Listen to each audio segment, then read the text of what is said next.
सभी को जय श्री माता जी। जय श्री माता जी। जय श्री माता जी। जय श्री माता जी। जय श्री माता जय श्री माता जी भैया। जय श्री जय श्री माता जय जी। श्री माता जी।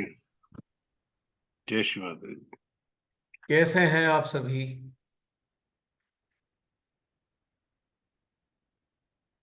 अच्छे हैं? बहुत अच्छे, बहुत बहुत अच्छे अच्छे। हैं। आपसे सुन के बहुत अच्छा लग रहा है ये। हाँ जी। क्यों? एक्सपेक्टेड नहीं था। नहीं नहीं नहीं नहीं, एक्सपेक्टेड तो था, लेकिन अच्छा इसलिए लग रहा है कि जिन चीजों से गुजरते हैं और उसके बाद भी हम्म। प्रसन्न रहते हैं, तो इससे अच्छी क्या बात हो सकती है। बिल्कुल। आज का जो काल है, बड़ा टफ काल है, बहुत डिफिकल्ट समय चल रहा है ये। और उसमें भी अगर हम प्रसन्नता के साथ ये कहें कि हम अच्छे हैं, तो इससे बढ़िया तो शायद कोई उपलब्धि भी नहीं मानता मैं। अचीवमेंट है। अचीवमेंट है ये, नो डाउट। जहां आज अगर किसी से भी बात करो, आप किसी को भी देखो, एक अजीब सी इरिटेशन के साथ वो जी रहा है। आक्रामक इतना हो गया मनुष्य, हर चीज में 1 मिनट में आक्रामक होकर लड़ना शुरू कर देता है, छोटी छोटी बातों पे लड़ता है। तो ऐसी कंडीशन में अगर हम प्रसन्न हैं, तो इससे बड़ी क्या बात हो सकती है। और अनसर्टेनिटी इतनी ज्यादा है मनुष्य के अंदर, हालांकि अनसर्टेनिटी तो होती ही है और होती ही रहेगी, लेकिन फिर भी बहुत ज्यादा अनसर्टेनिटी है, हद से ज्यादा। और उस कंडीशन में क्या होगा कि इंसान को समझ नहीं आएगा वो जीवन कैसे जिए। तो लेकिन उसके बावजूद भी श्री माता जी की ऐसी अनुकंपा कि हम आराम से जीवन जी रहे हैं, इसके बावजूद भी ये सबसे बड़ी बात है। हालांकि पेन है, मानवता को लेकर तकलीफ है, लेकिन व्यक्तिगत स्तर पे हम लोग आनंदित हैं। ये ऐसे समय में बहुत बड़ी उपलब्धि है, इसमें कोई शक नहीं है। तो इसीलिए मैंने कहा बहन, ये तो बहुत अच्छा लग रहा है सुन के। दिस मीटिंग चलो जलीन जरा ड्यूटी पूरी कर दिया करो। कर दिया। कटर पटर बहुत होती रहती है। हमारे सहजी को पता ही नहीं चलता कि कब ये ऑन रह गया और कौन कटर पटर होनी शुरू हो गई। एनीवे, और बाकी अंदरूनी स्तर पे अगर देखा जाए, आंतरिक स्तर पे, तो आंतरिक स्तर पे सबसे अच्छा घटनाक्रम यही है कि हमारे अंदर होप एग्जिस्ट कर रही है। होप। संसार अपेक्षाएं रखता है, लेकिन हम आशाएं रखते हैं। नहीं, आशाएं रखते हैं एक सुंदर संसार की, आशाएं रखते हैं एक उस दिव्य वातावरण की जो श्री माता जी ने देखा था। जसरीन, ये कहाँ खटर पटर की आवाज आ रही है, जरा देखना। कहीं से नहीं आ रही। बहुत ज्यादा खटर पटर की आवाज आ रही थी अभी। पटाखे की। पटाखे की नहीं है, जैसे कुछ घिसट रहा हो। भाई जितने नहीं आ रही। मौजूद है, जरा सब अपने म्यूट है। अपने माइक्रोफोन को देखें कि वो कहीं म्यूट है। पे तो नहीं रह गए, आपके घर में शोर शराबा आ रहा हो। नहीं नहीं, सब लोग म्यूट है। नहीं, मेरे को आवाज आई तभी तो मैंने बोला। शालू का है। हम्म। जरा बंद करो। मुझे तो नहीं दिख रही। क्योंकि इसमें बहुत डिस्टरबेंस आती रहती है और सब सिर्फ लोग ध्यान भी नहीं देते। हम दोनों ही अनम्यूट है। I don't know. मैं देख लेती मेरे इधर तो शोर नहीं आ रहा, निश्चित रूप से। एक ये उर्मिला वाला वो भी ऑन लग रहा है।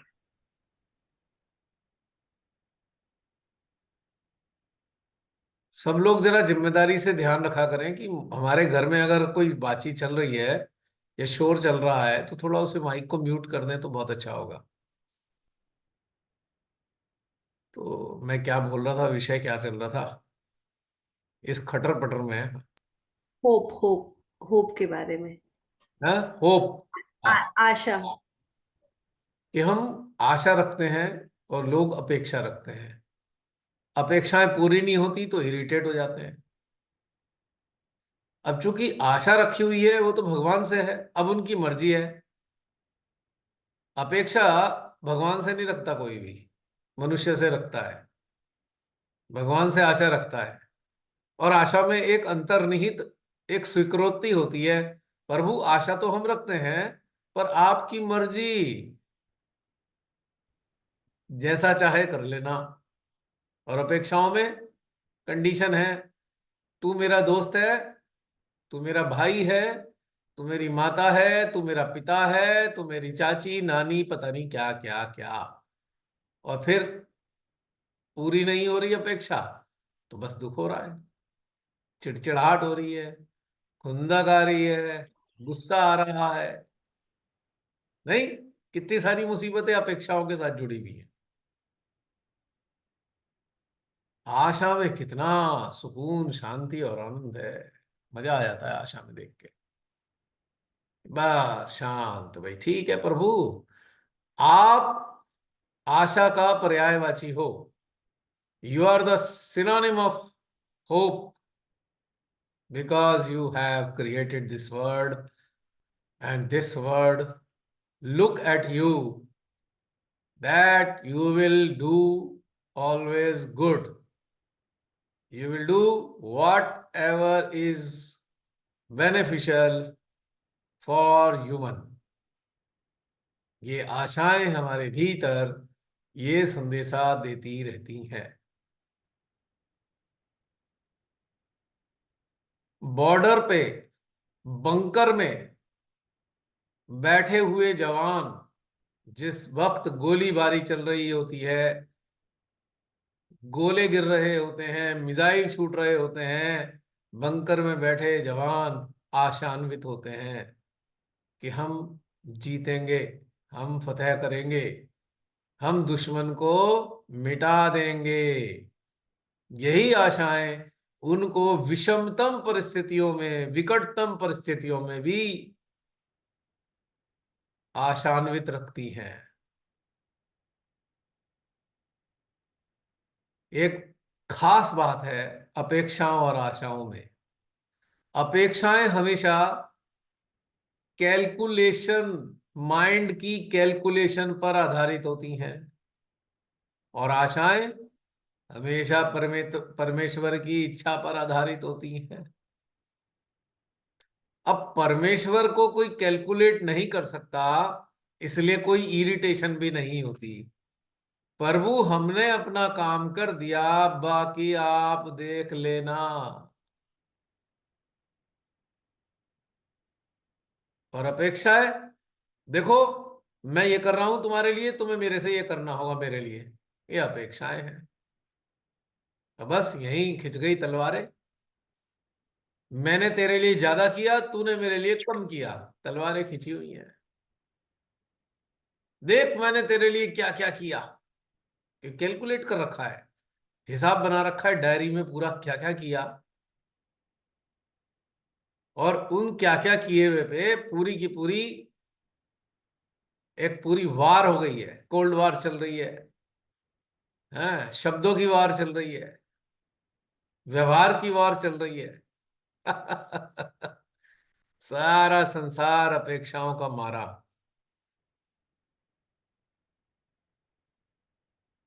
और आशाएं आहा हा हा शांति प्रदान करती हैं।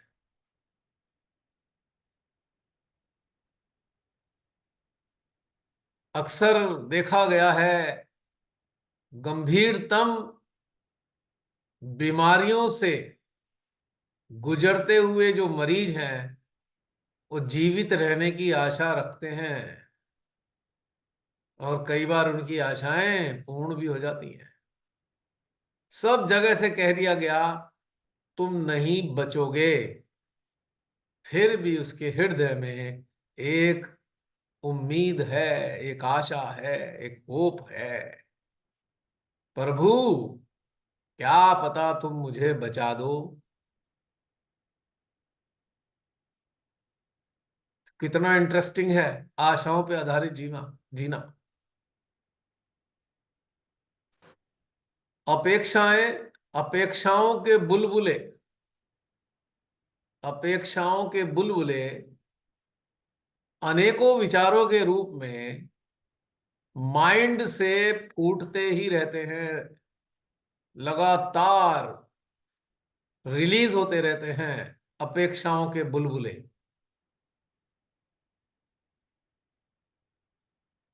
और हृदय से आशा की स्थिरता बनी ही रहती है, आशा की स्थिरता निरंतर बनी रहती है। हम सभी यहां पर इस प्लेटफॉर्म पर आशान्वित होकर जुड़े हुए हैं कि एक दिन ऐसा आएगा हम मुक्त हो जाएंगे, हम उत्क्रांतित होकर मुक्त हो जाएंगे। ये हम सब के भीतर में एक आशा बनी हुई है। और इधर दूसरा पक्ष है एक तथाकथित सहजियों का, जो कर्म कांड से, सहज की क्रियाओं से अपेक्षाएं रखते हैं। अब मैं ये कर रहा हूं तो ये ठीक हो जाएगा, अब मैंने मटका रख लिया है सारे घर के भूत चले जाएंगे, ये अपेक्षाएं शुरू हो गई। यानी कि जो भी आप बाहर से करते हो या बाहर की चीजों को देखते हो, आपकी अपेक्षाएं बढ़ जाती हैं। और जब भी आप भीतर को महसूस करते हो तो आपकी आशाएं स्थापित हो जाती हैं, आशाएं आपको आनंदित करने लगती हैं। कितना अंतर है अपेक्षाओं और आशाओं में। माँ बाप बढ़ते हुए पढ़ते हुए बच्चे से अपेक्षाएं रख रहे हैं कि मेरा बच्चा बड़ा होकर इंजीनियर बनेगा, डॉक्टर बनेगा, खूब धन कमाएगा, घर की आर्थिक स्थिति में योगदान देगा।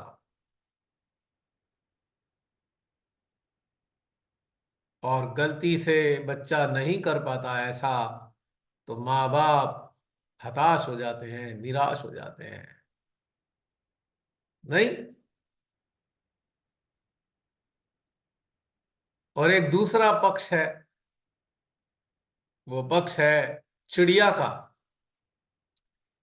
चिड़िया अपने अंडे को सेती है, बच्चा निकलने तक सेती है, किंतु बच्चे से एक भी अपेक्षा नहीं रखती कि ये जो मेरा बच्चा बड़ा होगा तो मेरा घोंसला बनाने में मेरी मदद करेगा, या दाना लाने में जब मैं इस योग्य नहीं होंगी तो मुझे दाना खिला देगा। नहीं रखती, एक भी अपेक्षा नहीं करती, बल्कि वो आशान्वित होती है कि ये बच्चा अपने पांव पर खड़ा होगा और अपना भोजन खुद अर्जित करेगा। चिड़िया को आशा है, लेकिन संसारी मानव को अपेक्षा है।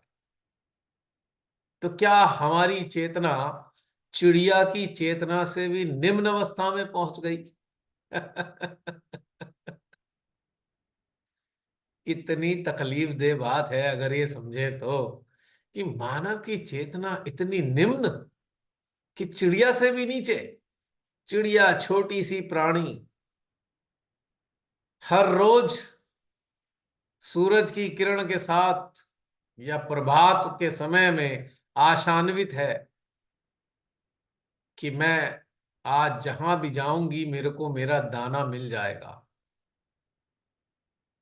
भयंकर तूफान आता है, झमाझम बारिश होती है, रात्रि में सोने तक भी उसकी आशाएं धूमिल नहीं होती।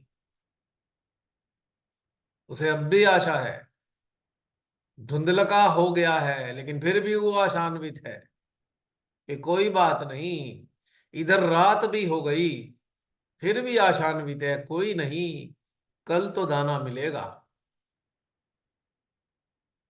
और इधर मानव छोटी छोटी अपेक्षाओं का मारा एकदम हताश होकर, निराश होकर डिप्रेशन में चला जाता है, और कभी कभी तो सुसाइड भी कर लेता है।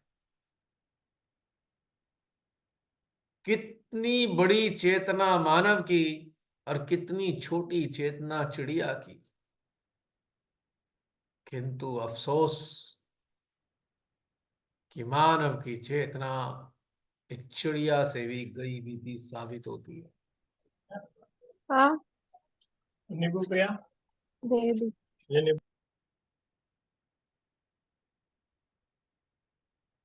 अब कोई जसलीन एक ऐसा प्रोसीजर निकाला जाए कि 3 बार रेड मार्क्स सेंड कर दो, 3 बार रेड मार्क सेंड कर दो जो यहाँ पे उपस्थित होते हैं कि जो अपने माइक का ध्यान नहीं रखते, और चौथी बार में बिना कहे आउट उस सेशन से, तो ज्यादा आराम रहेगा थोड़ा मेरे ख्याल से। एक घर की मुर्गी दाल बराबर हो रही है ना, घर बैठे प्लेटफॉर्म मिलता है तो कोई कद्र नहीं है हम में से बहुत से लोगों की। हर बार नया व्यक्ति होता है। अब तो भाई लाल लाल वाला जो क्रॉस होता है ना उस पे, उसमें मिलता है टेलीग्राम पे, जरा क्रॉस भेज देना जो ऐसा अगर माइक जो ध्यान ना रखे, और 3 की गिनती पूरे होते ही उसे यहां से मीटिंग में से आउट कर दो उसी वक्त। कोई बुराई नहीं है इसमें, क्योंकि ये कर्तव्य तो होना चाहिए ना सबका। ठीक है, गलती से हो गया, 1 बार 2 बार हो गया, और दूसरी बात घर के सदस्यों से कह देना चाहिए कि भाई 2 घंटे के लिए थोड़ा अपनी जिम्मेदारी खुद निभा लो। 2 घंटे की तो बात है, खाली 2 ढाई घंटे की, वो भी हफ्ते में 1 बार। घर के लोगों के सारे काम अभी याद आते हैं इसी वक्त। आई एम सॉरी, ये आपका मैनेजमेंट है, इसमें श्री माता जी का और भगवान का कोई रोल नहीं है। यदि हम मामूली सी जिम्मेदारी नहीं निभा सकते तो उत्क्रांतित कैसे होने वाले हैं? मतलब ही नहीं उठता फिर उत्क्रांति का। तो इवॉल्व होना तो बहुत सीरियस मैटर है, कोई मजाक थोड़ी है। और हमें अभी भी एक मजाक सूझ रहा है कि बस ठीक है कोई बात नहीं, श्री माता जी सब अच्छा कर देंगे, अच्छा कर देंगे, ये रट्टा मार रखा है हमने, तो नहीं अच्छा होगा। इसके लिए बहुत सीरियस होना होगा, क्लियर बात है बिल्कुल ये। एनीवे, तो जो आशाएं हैं हमको जीवन देती हैं, अपेक्षाएं हमारा जीवन ले लेती हैं। है ना कितना विरोधाभासी? आशाएं जीवन दे रही हैं और अपेक्षाएं जीवन ले रही हैं। क्योंकि अपेक्षाओं का संचालन शैतान करते हैं और आशाओं को संपन्न स्वयं भगवान करते हैं। दोनों कितना विरोधाभासी हो गया। So it is better to leave expectation and start living with hope. कितना आसान हो जाए जिंदगी। सारे घरों में एक ही चीज का झगड़ा है, अपेक्षाओं का। चैलेंज कर रहा हूं मैं, हर घर में अपेक्षाओं का झगड़ा है। इससे उसकी अपेक्षा, इससे उसकी अपेक्षा, ये वाली अपेक्षा, वो वाली अपेक्षा। क्योंकि अपेक्षाओं का आधार फिर वही है। कोई बताएगा अपेक्षाओं का आधार क्या है?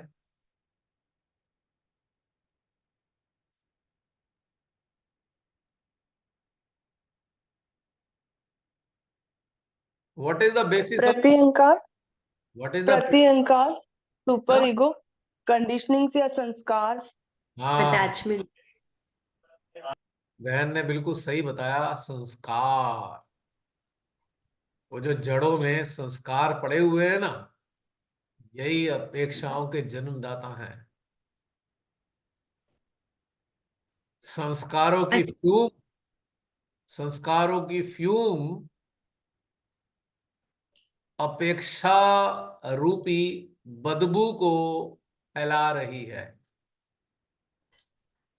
अटैचमेंट नहीं होगा? हमें अटैचमेंट है तभी तो हम एक्सपेक्ट कर रहे हैं। इनडायरेक्टली संस्कार है ना अटैच होने का, संस्कार है अटैच होने का। मेरा बेटा, संस्कार अटैच होने का है ना। मेरा मेरा ये संस्कार है। शायद ही कोई माँ बाप ये कहते हो अपने बच्चे से तू भगवान की संतान है, शायद कोई कहता नहीं। क्यों? मेरा बच्चा है, हर कोई ठप्पा लगा देता है मेरा है। समस्या यहीं से शुरू हो जाती है। और बच्चे के अंदर जब बच्चा छोटा होता है तो उसे तो पता होता है कि वो किसी का बेटा नहीं है। उसके अंदर वाला जो है वो उसे बताता है तू मेरा है, तू किसी का नहीं। अब माँ बाप कहते हैं तू मेरा, तो बेचारे बच्चे में ही संघर्ष शुरू हो गया है तो अंदर ही। वो कह भी नहीं पा रहा और माँ बाप समझ नहीं पा रहे।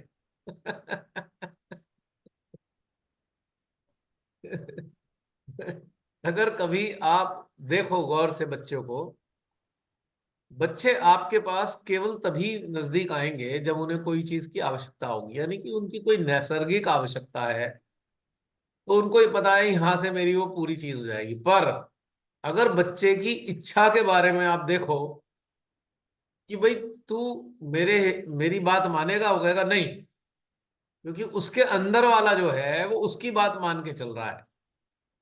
अक्सर बच्चों को आप देखेंगे पेरेंट्स को ये शिकायत देती है बच्चे हमारी बात ही नहीं मानते, क्योंकि उनके अंदर बैठा हुआ जो है वो उन्हें चला रहा है।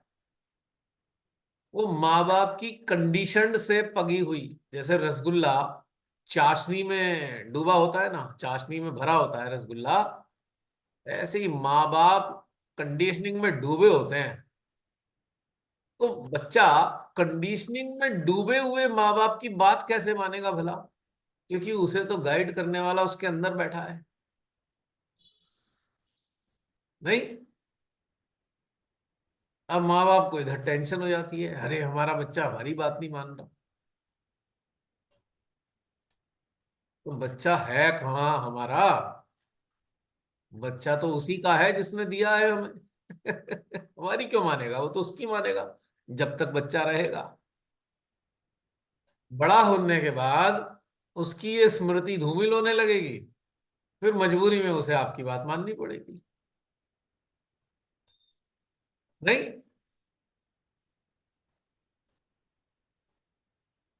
और फिर वो बच्चा जैसे जैसे बड़े होता जाएगा, बच्चे से आप आशा अपेक्षा करोगे, बच्चा आपसे अपेक्षा करेगा। एक अपेक्षाओं का बवाल शुरू हो जाता है जीवन में।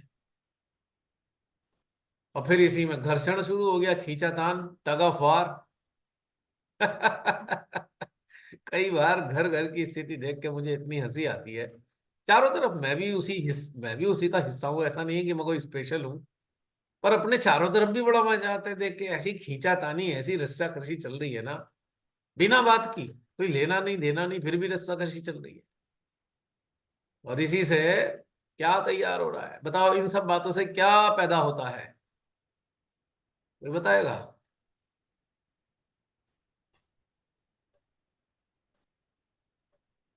इन सब बातों से क्या पैदा? संघर्ष ही पैदा होता है।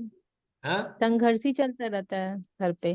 संघर्ष चलता रहता है। संघर्ष तो हो तरह रहा की है, स्थिति। संघर्ष तो मैंने बता दिया। उसके बाद क्या उत्पन्न हो रहा है? संघर्ष। तनाव। हम्म।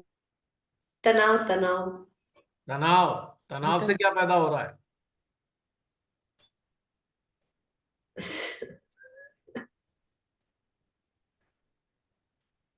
क्या हमारा एक थॉट थॉट बन रहा है। हम एक थॉट का परिणाम? मतलब थॉट पैदा हो गया तनाव से, उसका परिणाम क्या हुआ? कंडीशन हो रहे हैं हम। कंडीशनिंग का परिणाम क्या हुआ? जब तक करेक्ट आंसर नहीं दोगी पूछता रहूंगा। अशांति। अशांति के बाद क्या होगा? लड़ाई झगड़े। उसके बाद क्या होगा? ओ तेरी। बताओ इसके बाद क्या होगा। अपेक्षाएं बढ़ती जाएगी। नहीं नहीं, वो तो शुरू हो गई ही, उसके बाद ही तो सारी कहानी हुई है। चलो हम मान लेते हैं और अपेक्षा, बीमारियां। उसके बाद क्या होगा।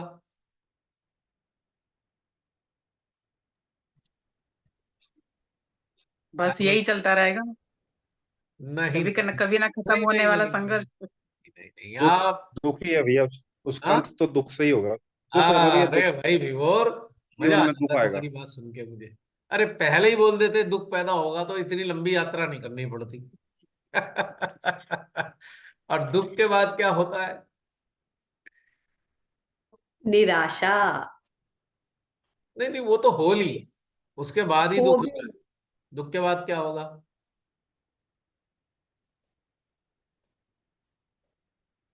विभोर के तो ऐसे चिंतन। सटीक आंसर होते हैं ना, ना एक बाल इधर ना एक बाल इम्बैलेंस उधर, होता है। एकदम परफेक्ट आंसर।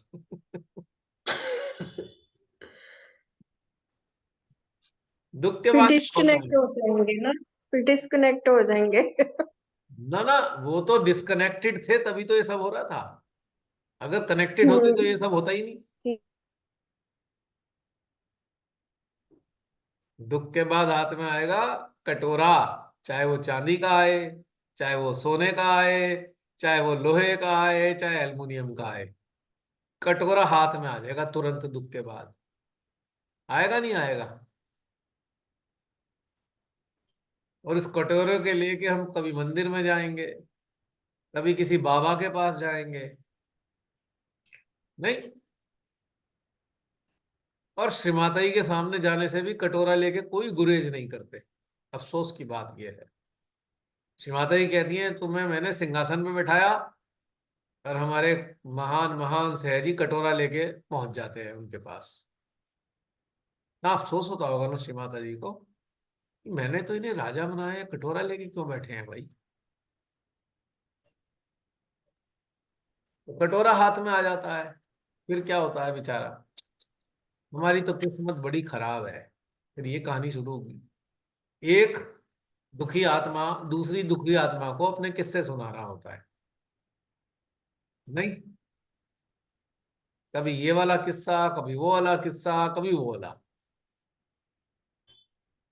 और यहां तक जाने की कोई जरूरत समझता नहीं। भाई अंदर घुस के देखो कहाँ से चली आ रही है ये यात्रा, वहीं पे एंड कर दो इसको शुरू में ही। अपेक्षा छोड़ देते तो इतनी लंबी यात्रा पे ना आते।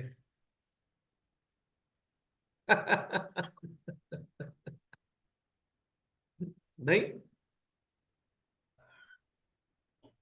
शुरू में ही अपेक्षा छूट गई, मुक्त हो गए। Can you imagine what I am saying. यही शब्द मेरे से किसी ने यही शब्द मेरे से किसी ने यूट्यूब के जो थर्ड वाला पार्ट रिलीज हुआ, तो किसी ने नीचे लिखा हुआ है do you know what you are saying. मैंने उसमें लिखा ऑफ कोर्स यस।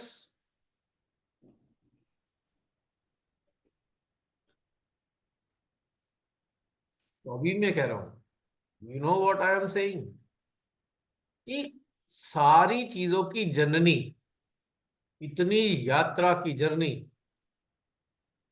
यानी कि अपेक्षा से दुख तक, कटोरे तक की यात्रा नहीं होती यदि ये समझ में आ जाता कि अपेक्षा रखनी ही नहीं है किसी से भी।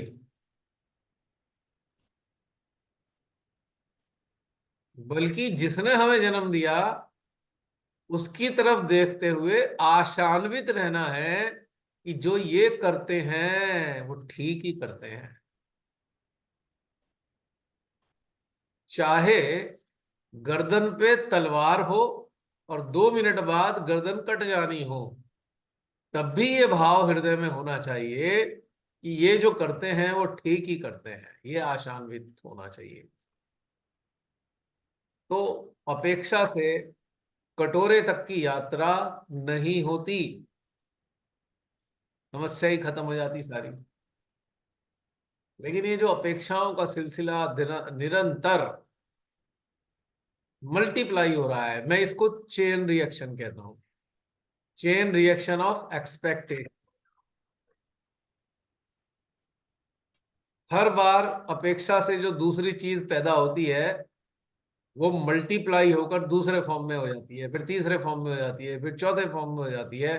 तो this is actual chain reaction of expectation, which is the main cause of all kinds of problems on our planet. सारी की सारी समस्याओं की जड़ अपेक्षाएं हैं, और इसी से पता नहीं कितने प्रकार के जिसे कहते हैं ना बाई प्रोडक्ट के फॉर्म में अनेकों प्रकार के दुख, तकलीफ, कष्ट जरा लगातार उत्पन्न हुए जा रहे हैं। जैसे वो कॉकरोच पैदा होते हैं ना, धड़ल्ले से कितने सारे हो जाते हैं पैदा, मच्छर पैदा होते हैं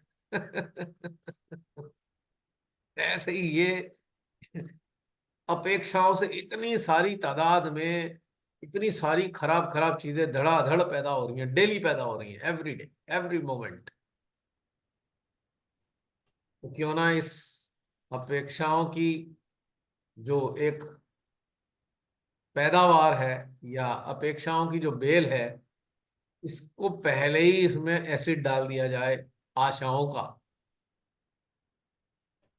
अपेक्षाओं की बेल में आशाओं का एसिड डाल दो, वहीं खत्म हो जाएगी, आगे ही नहीं बढ़ेगा गुस्सा।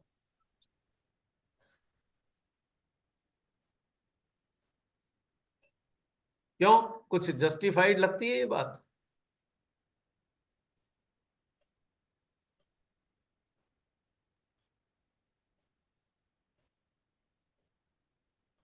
अब देखो करे बैठे हैं ना, इंतजार कर रहे हैं बहुत से लोग, हमारा देश हिंदू राष्ट्र बन जाएगा, जो कि पहले से ही है, अपेक्षा लेके बैठे हुए हैं। और वर्तमान सत्ता से अपेक्षा लेके बैठ गए, और वर्तमान सत्ता ने शरीर का सारा खून चूस लिया, भारत के शरीर का सारा खून चूस डाला इस सत्ता ने, जिससे अपेक्षाएं लेके बैठे थे। कितनी बड़ी त्रासदी हो गई। काश लोग ऐसा मान लेते कि ये देश ऋषि मुनियों संतों अवतारों का है, जो परमात्मा करेंगे यहाँ पर ठीक ही करेंगे, क्यों अपेक्षाएं पाल डाली?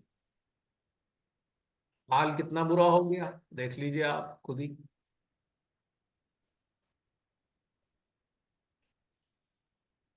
अगर हम अपने हृदय में सच्चे भाव से एक आशा अपने अंदर स्थापित कर ले कि हमें जिसने जन्म दिया वो हर हाल में हमारा कल्याण कर रहे हैं, कोई अपेक्षा किसी से पैदा ही नहीं होने की। आत्मनिर्भर होगा, हर मानव आत्मनिर्भर होगा। आत्मनिर्भर का सीधा मतलब आत्मा पर निर्भरता है, आत्मा पर। आत्मा पर निर्भर होने का सीधा मतलब निर्विकल्पता को धारण करना है। आज्ञा तक आने का तो नौबत ही नहीं आएगी, आज्ञा तक आप पहुंचोगे ही नहीं, हृदय से ही कल्याण हो जाएगा सारा, कोई झंझट नहीं होगी। मतलब चेतना हृदय से ऊपर उठेगी, जरूरत ही नहीं, वहीं से ही सारा कुछ समाप्त हो गया, झंझट ही खत्म हो गया वहीं पे ही। आत्मनिर्भर हो गए यानी कि आत्मा पे निर्भर हो गए, और आत्मा पे निर्भर होने का मतलब है आशान्वित होना।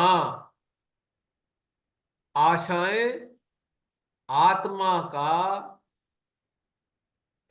रिप्रेजेंटेशन है, आशाएं आत्मा का प्रतिनिधित्व करती हैं। क्यों? बहुत गूढ़ बात है इसमें छुपी हुई। आत्मा को सदा ये आशा रहती है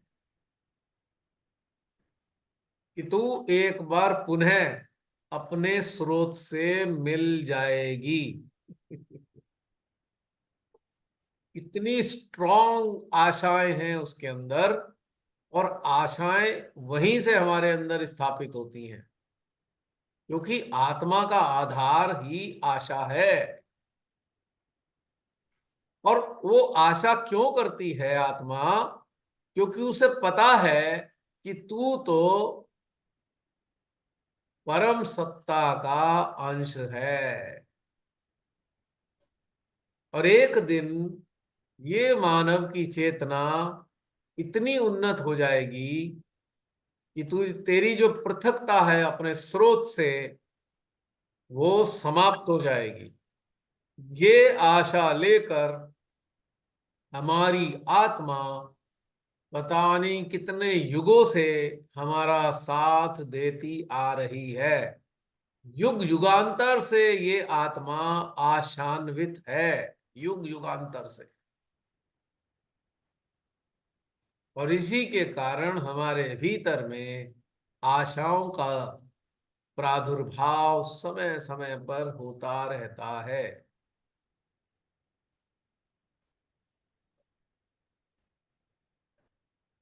है ना इंटरेस्टिंग बात?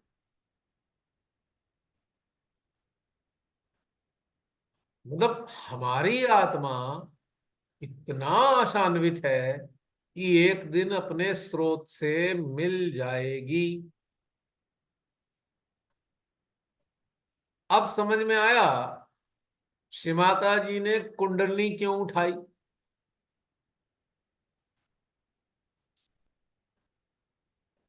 इसी कार्य के लिए उठाई कि कुंडली जब तक नहीं उठेगी तब तक इसकी आत्मा जागृत नहीं होगी, इसकी चेतना उन्नत नहीं होगी।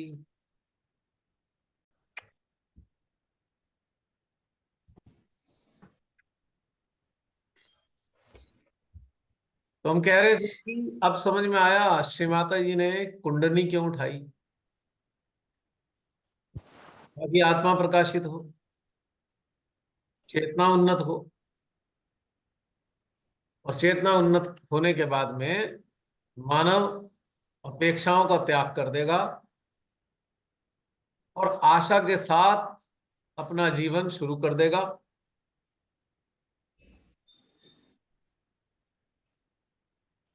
और धीरे धीरे उत्क्रांति को प्राप्त होगा। यानी कि इतनी छोटी सी घटनाक्रम होनी थी, जिसके लिए मां को इतना बड़ा कार्य करना पड़ा, क्योंकि इस बड़े कार्य के बिना ये सब घटित ना हो पाता। अब इस बात को देखते हुए सब अपने अंदर चिंतन करके देखें। अभी 2-3 मिनट लेंगे हम सभी एक दूसरे के लिए।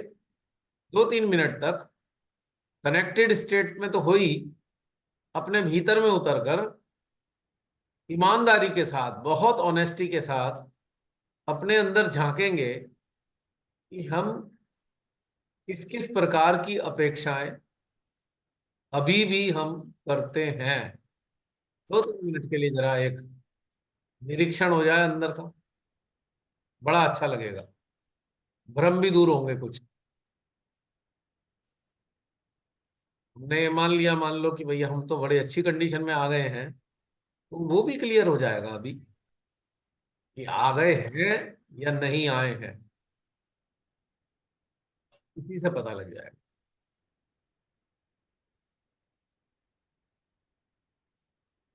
अपने हृदय में उतरकर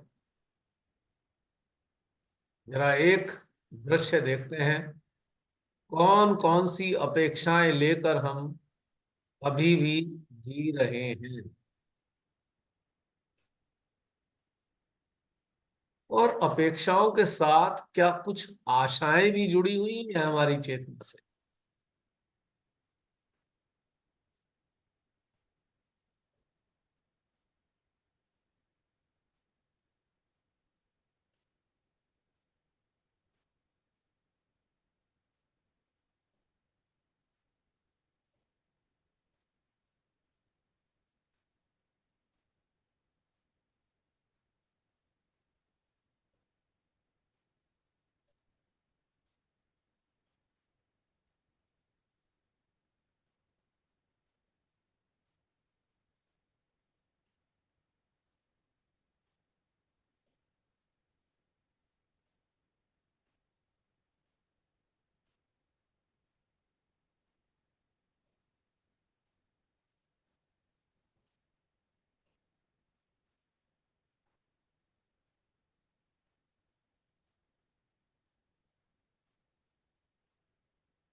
आई नजर कुछ अपेक्षाएं? ऑनेस्टी के साथ एक्सप्रेस करना, बताना जरूर। पता नहीं कितने सारे सहजियों का कल्याण हो जाएगा अगर आप बताओगे तो। Don't hesitate to tell.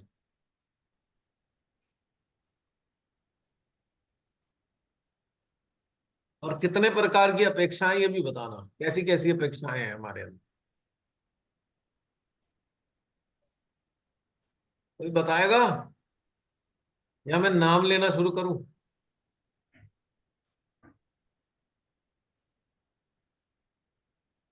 जय श्री माता जी भैया। जय श्री माता दी बहन। हम्म, भैया अपेक्षा तो बिल्कुल भी बहुत ज्यादा सोचा मैंने, लेकिन किसी से कोई अपेक्षा नहीं है।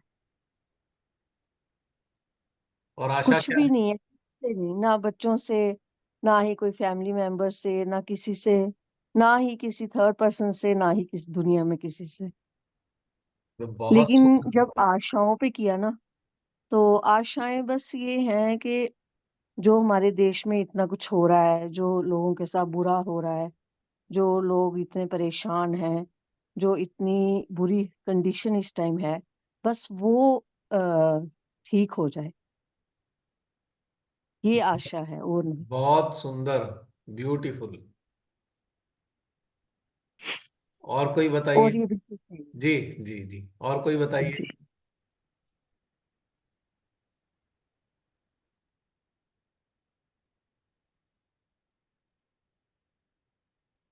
अरे भाई आ जाओ वॉलेंटरली।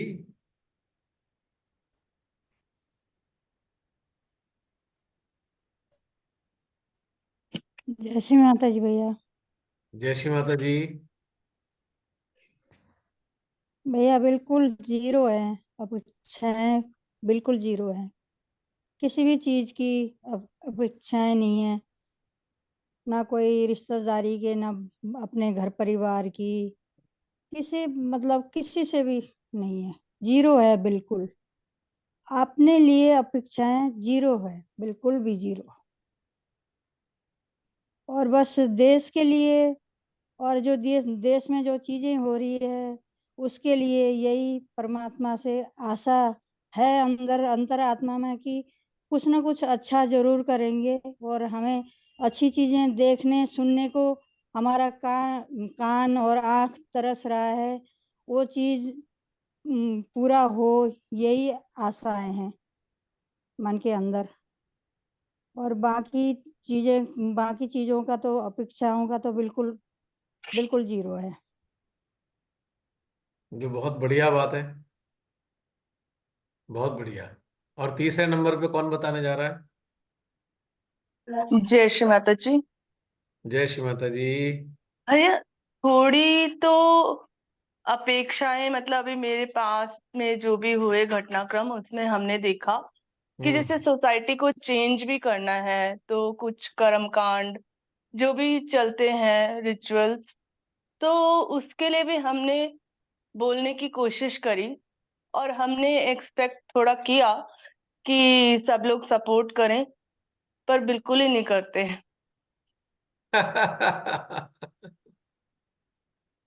और फिर आशा तो ये है कि फिर जब उनकी जब पीड़ा देखते हैं तो करुणा आती है। और कई बार तो वही इन अपेक्षाओं की वजह से उनकी पीड़ाएं भी इतनी बढ़ी हुई थी, और जी। मतलब वो अपने सामने रो रहे हैं, और कोई भी व्यक्ति, तो पीड़ा हुई बहुत। तो ये था कि मतलब हमारे अंदर से एनर्जी फ्लो होके एकदम से तो किसी का कल्याण नहीं हो सकता, तो उस पीड़ा का इम्पैक्ट अपने ऊपर भी आया। तो हम्म। वो इम्पैक्ट ना आए, ये आशा तो थी अपने आप से अच्छा। ठीक कि है। ये इम्पैक्ट क्यों आ रहा है, मतलब हम्म। कि वो मतलब वो बहुत जगह पे वो पैसे देना लेना ये सब करना, गरुड़ पुराण पढ़ना। अब जैसे बच्चों को भी बहुत लॉजिकल नहीं लगा वो गरुड़ पुराण वगैरह, तो इस पे भी चर्चा हुई कि हाँ, हम लोगों की मृत्यु के बाद हम लोग तो ऐसा अनाउंस कर देंगे कि चलो फिर भी गीता में रामायण में कुछ तो अच्छा है, गरुड़ पुराण में बहुत थोड़ा सा अलग टाइप था। कि लड़कियों को और स्त्रियों को थोड़ा कम बताया गया था, तो अब घर में बच्चियां भी अच्छी पढ़ लिख गई हैं और समान उस पे आ गई हैं, तो उनको अच्छा नहीं लगा वो सब सुन के कि एक पुत्र होगा आपको तो वो मोक्ष होगा, या पुत्री अर्थी को कंधा दे सकता है। ये जो प्रथाएं हैं, सामाजिक परंपराएं हैं, तो उनको बदलना बहुत मुश्किल है। और अभी आगे आने वाली जनरेशन को तो वो बिल्कुल अच्छा नहीं लग रहा। ये सारी ये कहानियां पता है कहाँ से आई हैं? मेरे को अभी अंदर से आपकी बात सुन के आया। पहले जमाने में और आज भी वंशवाद की बीमारी रही है, वंश बढ़ाने की वंशवाद की बीमारी है। It is due to severe attachment, कि हमारा नाम हमारे बच्चों के साथ आगे चलता रहे। वंशवाद के कारण ही किसी कलाकार ने गरुड़ पुराण की कहानी बता दी कि भाई अर्थी को जो कंधा देगा पुत्र ही देगा, तो यानी कि आप पैदा करे जाओ जब तक पुत्र ना हो। नहीं। तो ये जी वंशवाद भैया, की और बीमारी ऐसा है, भी लगा कि वो रियलाइज्ड सोल ने नहीं लिखा हुआ, मतलब ही नहीं तो उठता। इसलिए हाँ। रियलाइज सोल ऐसी मूर्खतापूर्ण चीजें तो बता ही नहीं सकते कभी। जो जो सदगुरु रहे, क्या उन्होंने कोई ऐसी बात बताई? जो परमात्मा की संतान थे सदगुरु, उन्होंने कुछ ऐसा बताया क्या? हम तो उनकी बात ज्यादा मानेंगे, वही ज्यादा ऑथेंटिक है। अब लिखने वाली चीजें तो बदलती रहती हैं बहुत सारी, मैं उसमें लिखने वाली बातों में विश्वास नहीं करता। जो बोली गई हैं सदगुरुओं के द्वारा वो ज्यादा ऑथेंटिक है। तो वंशवाद, इसमें वंशवाद की बदबू आ रही है इसमें, कि भाई अर्थी को संतान में मतलब पुत्र ही कंधा दे सकता है, तभी स्वर्ग जाएगा वो। और हकीकत उल्टा है, बिल्कुल बिल्कुल अपोजिट है। मैं भाई जो ये बात सुनने जा रहे हैं मेरी आगे, प्लीज कोई बुरा ना माने। और यूट्यूब पे लिखना भी मत, क्योंकि मेरे अपने विचार हैं भाई, तुम अपनी विचार मेरे पे मत ला दो। मैं तो शेयर कर रहा हूं, आप भी शेयर कर लो अपने विचार। अगर अगर अगर पुत्र कंधा देता है तो स्वर्ग तो नहीं जा सकता वो। पूछो क्यों? अगर उसके अंदर ये भाव है कि मेरा पुत्र ही मुझे कंधा दे, तो स्वर्ग के दरवाजे तो बंदी समझो आप। क्यों? क्योंकि वो अटैच है, और अटैच पर्सन को स्वर्ग तो नहीं मिल सकता।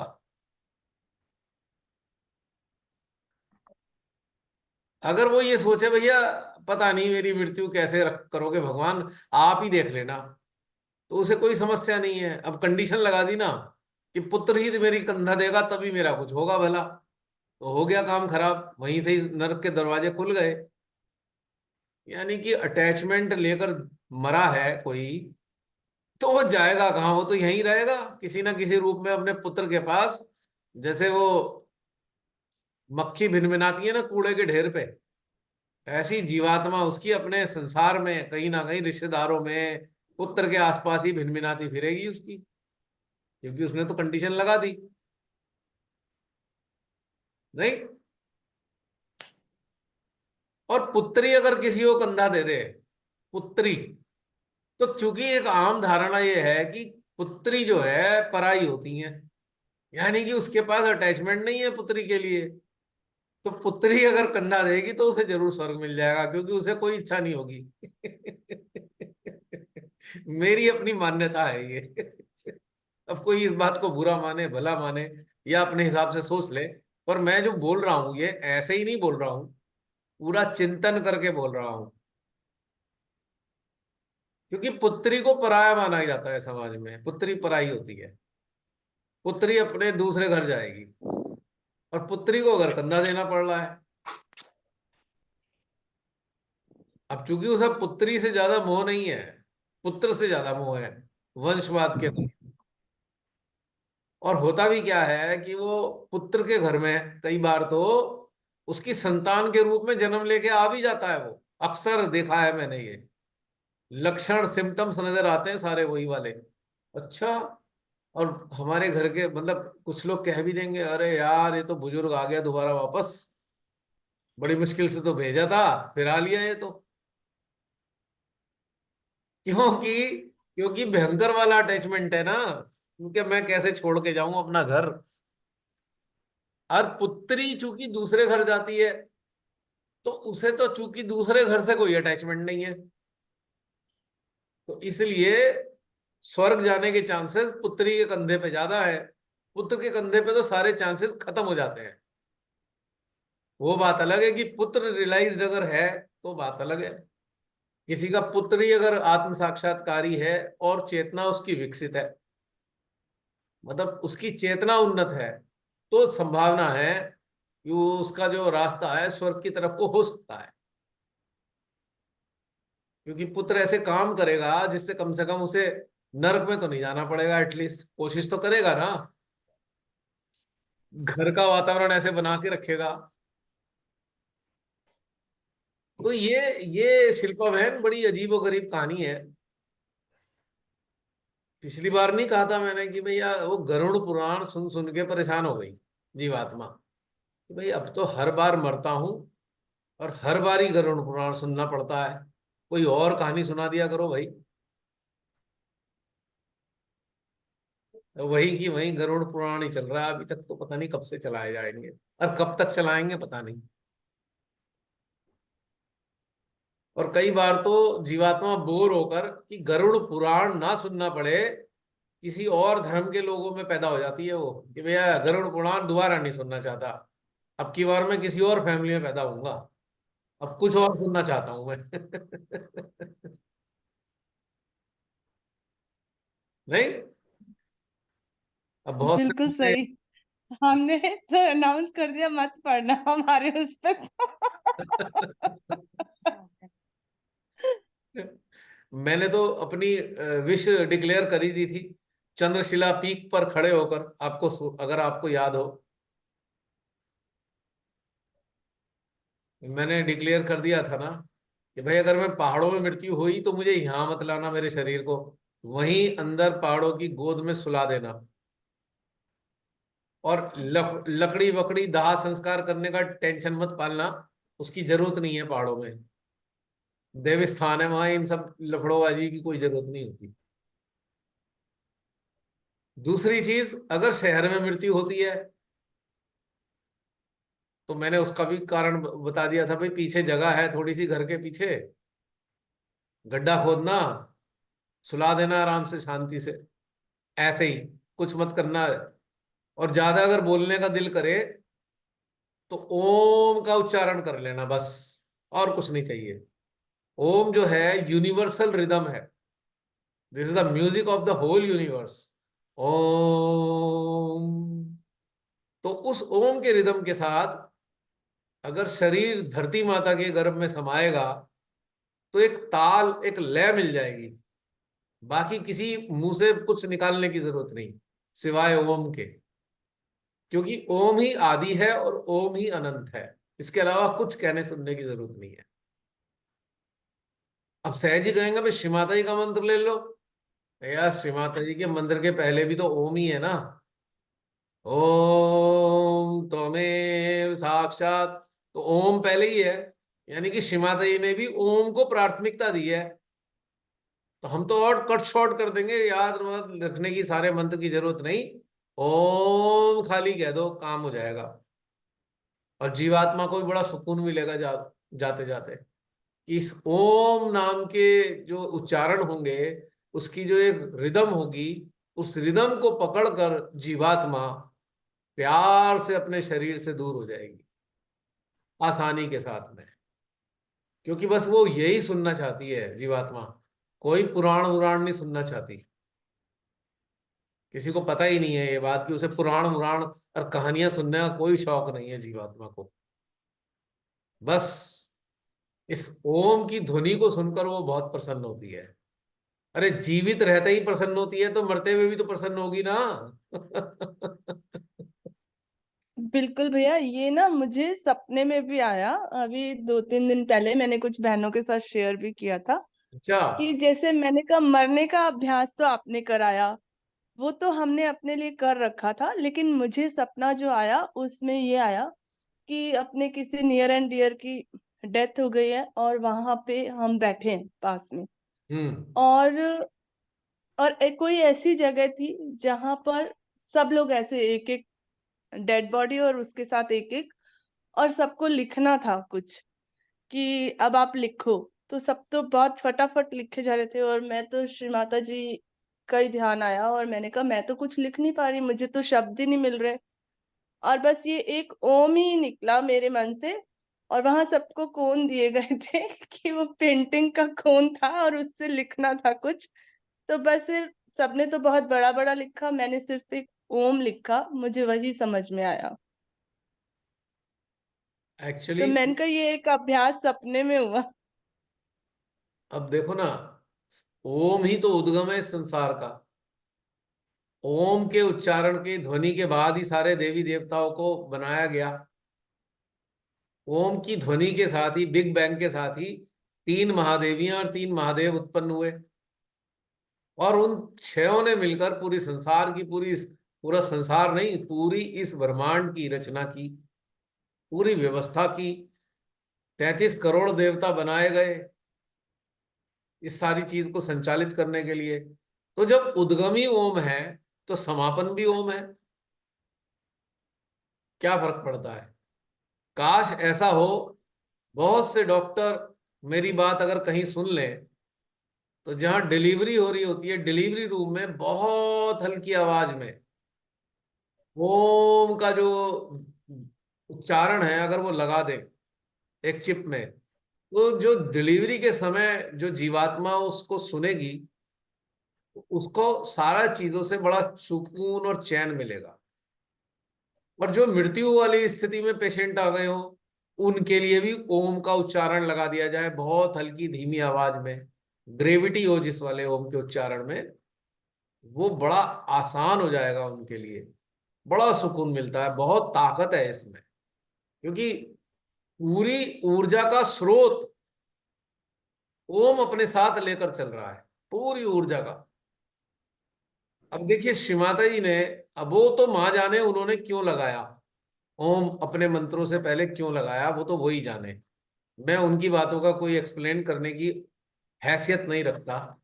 लेकिन मुझे जो महसूस होता है कि वो जो पूरा यूनिवर्सल रिदम है, उस रिदम के साथ ही सारी शक्तियां कार्यान्वित होती हैं, ये समझने की बात है। और हर मंत्र से पहले एक ओम का उच्चारण है, देख लो आप। और अब श्री माता जी ने जो मंत्र दिए वो तो है ही है ही। प्राचीन मंत्रों को देख लो, उनमें भी ओम का उच्चारण है। तो इस रहस्य को मैं समझा, तो इसलिए मुझे ये उच्चारण अति प्रिय है। और विज्ञान भी कहता है, अगर 11 बार, मिनिमम 11 बार हृदय के साथ ओम का उच्चारण करा जाए, तो आपकी रीढ़ की हड्डी पर स्थित जितनी भी शक्तियां हैं, यानी कि चक्र हैं, वो भी जागृत होने की संभावना होती है, उनको आराम मिलता है, और बीमारियां भी दूर होती हैं। ओम के उच्चारण से अनेकों प्रकार की बीमारियां दूर हो जाती हैं। कारण स्पष्ट है, चक्रों को बेनिफिट होता है, चक्रों को नरिशमेंट मिलता है। और अगर कोई कनेक्टेड है, कनेक्टेड स्टेट में ओम का उच्चारण करता है, तो उच्चारण फिर उसको श्री पार ब्रह्म परमेश्वर के चरणों में पहुंचा ही देता है। आपने अभ्यास करके देख ही लिया। जिन लोगों को भी, जिन सहजियों को भी अपना चित्त अपने सहस्त्रार से ऊपर उठाने में परेशानी आती है, एक रहस्य की बात बता रहा हूं मैं, दोबारा रिपीट करूंगा। जिन सहजियों को भी अपने चित्त को अपने शरीर से परे ले जाने में बहुत कष्ट आता है, तो वो ओम के उच्चारण के साथ अपने अटेंशन को पार ब्रह्म परमेश्वर तक आसानी से ले जा सकते हैं। आजमा के कभी भी देख लेना। और आपको धीरे धीरे करके रोज आपको ऐसा कनेक्टेड स्टेट में करेंगे, तो आपको लगेगा आपका आसानी से अटैचमेंट जो है धीरे धीरे खत्म हो रहा है, अटैचमेंट में कमी आ रही है। क्योंकि पार ब्रह्म से अटैच हो रहे हो, तो संसार से तो ऑटोमेटिकली डिटैच होने लगोगे, ऑटोमेटिकली। अब प्रारंभिक सेशंस में आप सबने इसका अभ्यास किया ही है, किया है ना, उसे दोबारा रिपीट करने की जरूरत नहीं। लेकिन मैं इसलिए आज ध्यान दिला रहा हूं इस बात पे, क्योंकि शिल्पा बहन ने कहा ना मृत्यु के समय गरुड़ पुराण।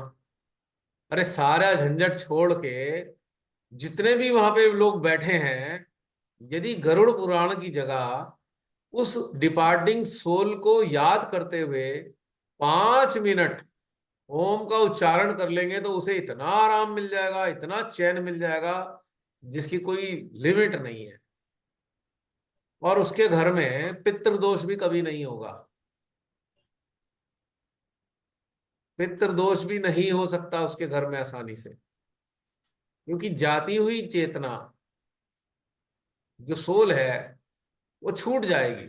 उसे उसमें इतना मजा आएगा उस रिदम में कि उसे अच्छा ही नहीं लगेगा कि मैं कहीं चिपक जाऊं।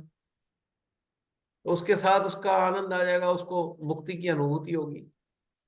मेरा तो यही मानना है, ओम का उच्चारण करना सर्वश्रेष्ठ लगता है मुझे। ये प्रैक्टिकली मैंने खुद देखा है और खुद को अभी भी अच्छा लगता है। हृदय को देखो, जब भी ओम बोलो आपको अंदर कितना अच्छा लगने लगता है। और ये तो तब स्थिति है जब मैं कोई पूजा पाठ कभी नहीं करी, ना भोलेनाथ ना नाथ जी का उपासक रहा, ना कोई पूजा करी, ना जल चढ़ाया। मैंने कभी नहीं कुछ चढ़ाया। बड़ा नालायक रहा हूं मैं इस मामले में। आज तक मैंने किसी भी शिवलिंग पे जल नहीं चढ़ाया है, क्योंकि मेरे अंदर का सिस्टम ही नहीं है ऐसा। लेकिन मुझे ओम की ध्वनि और ओम का उच्चारण सर्वश्रेष्ठ लगता है। और बड़ा आसान है, कुछ करना ही नहीं। और मुंह से ना बोला जाए तो अंतर मन में बोल लो। अंतर मन में भी ना बोला जाए तो उस रिदम में अपनी अटेंशन को लगा दो। आपको ताज्जुब होगा कि आप इस रचना से पहले भी उसको महसूस कर सकते हैं। आप उस टाइम में जा सकते हैं जब ये रचना भी नहीं थी। चलना है? Want to go? चलो आज आज क्रिएशन से पहले के वातावरण में चलते हैं, इस रचना से पहले के। चले?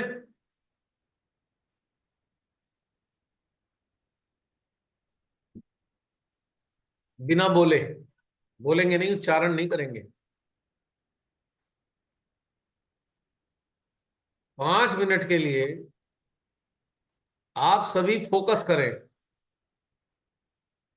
अरे YouTube में जो देख रहे हैं आप सभी, आप भी करो।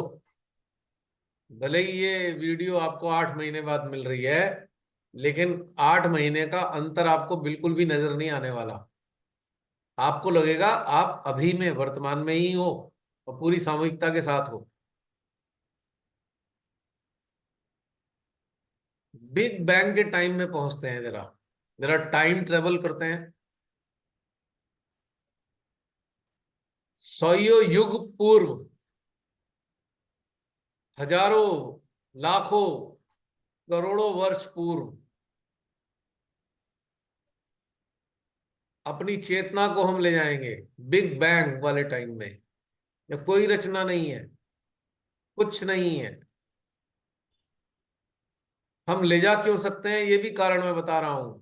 ये हमारे पास सुविधा है क्योंकि बिग बैंग के टाइम पर हम थे आत्मा के रूप में।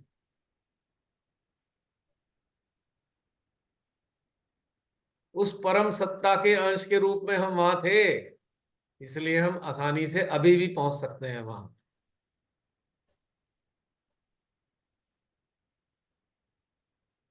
आंख बंद करके चले जाइए, आंख खोल के जाने में असुविधा लगे तो कोई दिक्कत नहीं।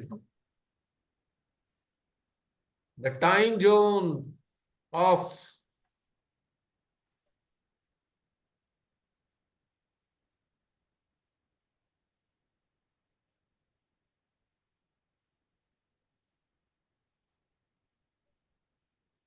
Pre creation time zone.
कैसा महसूस हुआ?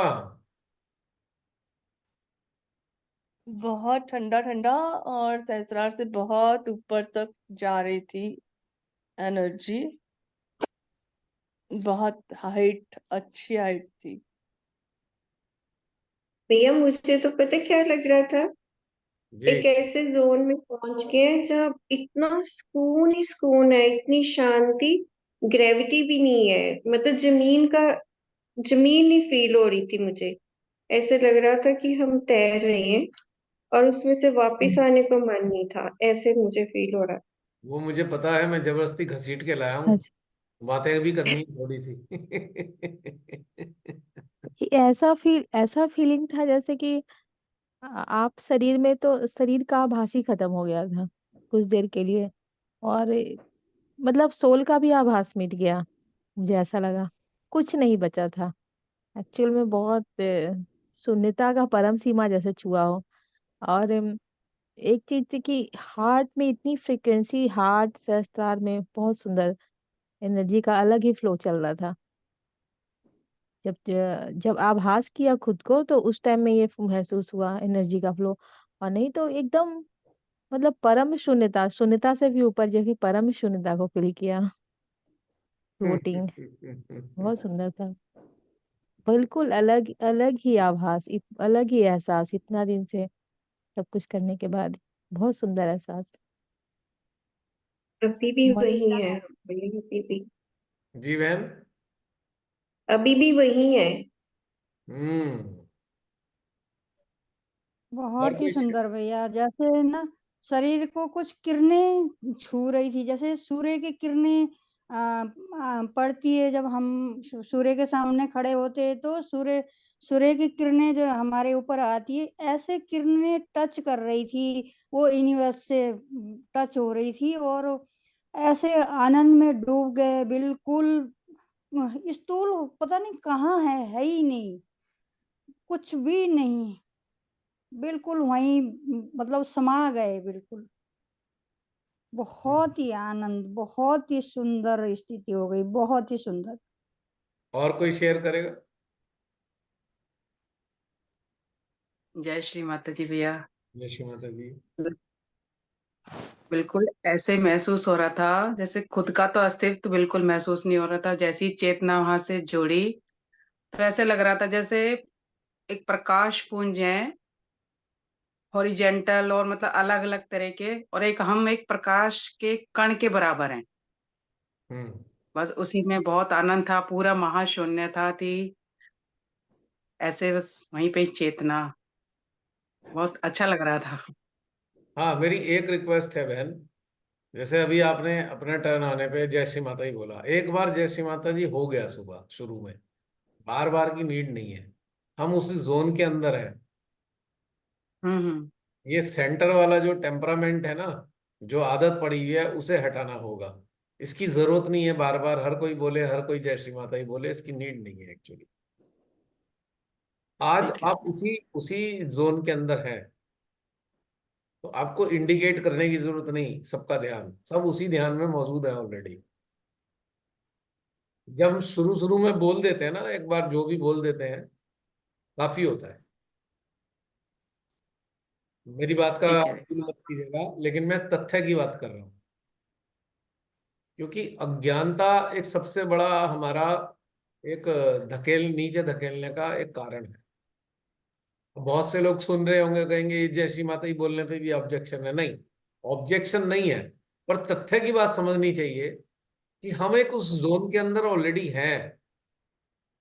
अगर हम हाँ बाहर जी। हैं तब जैसी बात ही बोलेंगे ना। आप समझिए बात।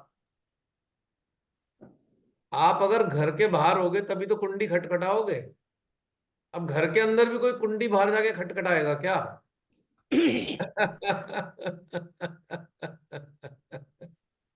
आप घर में हो तो पहले बाहर जाएंगे, फिर घंटी खटखटाएंगे, फिर घर के अंदर आएंगे। तो क्या मतलब हुआ इसका? नहीं ना। नहीं भैया। मैंने कहा था कि जय श्री माता जी को संबोधन की तरह इस्तेमाल नहीं करना। It is not a salutation, it has deep meaning. और डीप मीनिंग क्या है? जब हम किसी से मिल रहे हैं तब हम किसी के अंदर श्री माता जी को महसूस कर कर उनको बोल रहे हैं, जय श्री माता जी माँ, आप इनके अंदर हो, इसका मतलब ये है, ऐसे समझ लो। अब अभी तो हम एक जगह ही हैं, एक ही में अंदर समाये हुए हैं, हम बाहर हैं नहीं, तो हमें क्या बोलने की जरूरत है? ये पूरी सामूहिकता अब एक हृदय है। Whole collective has become a heart. When you are in the heart, तो फिर आपको इन चीजों की नीड कहाँ रह गई? ये बताना चाह रहा था मैं। पॉइंट की बात बिल्कुल सही है भैया, सही, बिल्कुल। जय श्री माता जी बोलेगा वो जो हार्ट से बाहर होगा। अब सोच लो, बाहर हो कि अंदर हो?